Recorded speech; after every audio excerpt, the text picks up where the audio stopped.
Hello and welcome to the very first video of Halo Canon, more importantly, my very first book review. Today we'll be talking about Halo the Thursday War.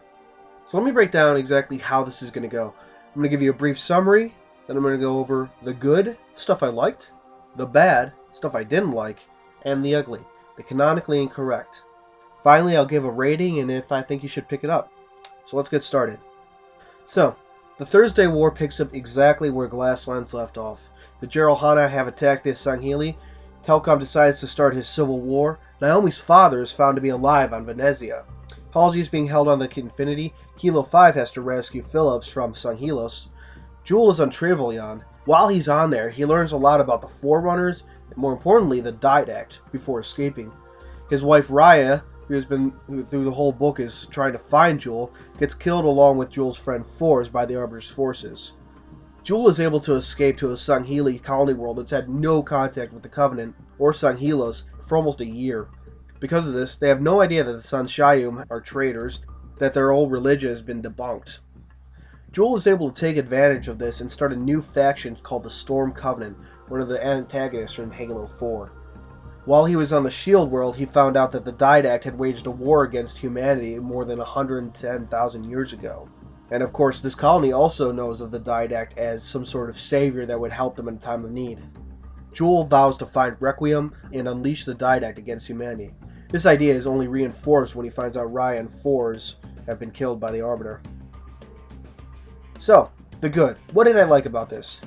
One great thing, we get to see the Infinity in action. At one point in the book, Perangosky convinces Hood to deploy the Infinity to Son Helos to help the Arbiter's forces. Naturally, this is just another part of her plan to destabilize Son Helos.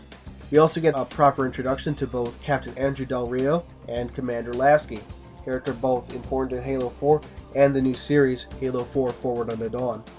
We learn two new Forerunner titles or names, the Aesthetist, which I probably mispronounced, and the Logician. We find out that the Didact is locked away in Requiem, and that the Librarian does not want him disturbed. As I mentioned before, we got to look at the origins of the Storm Covenant, one of the antagonists in Halo 4. And finally, we get this mention of an Oni facility known as Midnight. Now, when Jewel escapes from Trevelyan, the individual supposed to look over him, Dr. Irena Magnuson, was visited by Perangosky and retired. I say that with quotey fingers. Perangosky declares that she is to be held aboard Midnight Facility. Now, for those that don't know, the final level in Halo 4 is known as Midnight. Now, I personally believe that's too much of a coincidence to just pass up, but maybe I'm wrong. I've been wrong before. So, the bad. What didn't I like? One issue in Halo Glasslands was all the Halsey hate.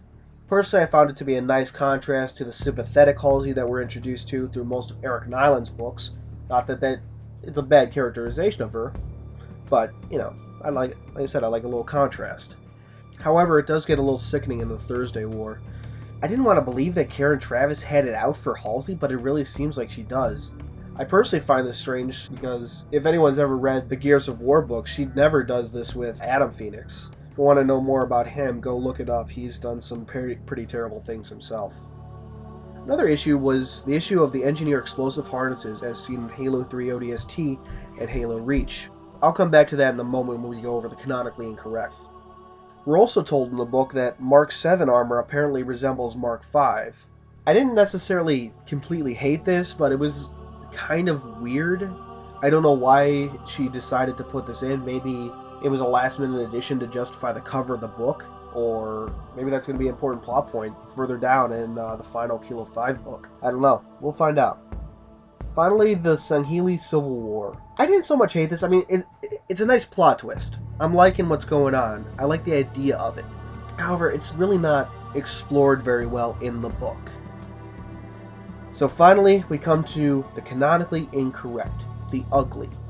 So I mentioned the Huragok explosive harnesses. Now, according to the Thursday War, the Huragok were told that if they were captured by humanity, they would be forced to destroy Forerunner relics, hence why they had to wear these and never tried to take them off. Something Joel actually brings up. However, with this coming to light, I have to assume that Sadie's story from Halo 3 ODST has been thrown out the window. If you don't remember, 6 Huragok had to sacrifice himself to remove the explosive harness from Virgil, the Huragok that you rescue at the end of the game. Speaking of Huragok, Where are all the Hurugok that were captured in earlier fiction? This was an issue actually from Glasslands, not so much the Thursday War, but there was a line in Glasslands that seemed, at least to me, seemed to imply that there were other Hurugok. That maybe they were doing something else. Maybe they couldn't be assigned to help out the Infinity. I don't know.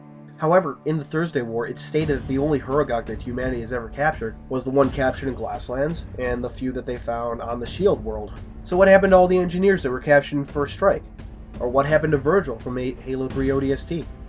Finally, we have a scene where Joel allows blood work to be done. He allows them to extract blood from his body. However, this is completely contradictory to what we're told in the Cole Protocol, in which Son Healey blood is the physical manifestation of their honor.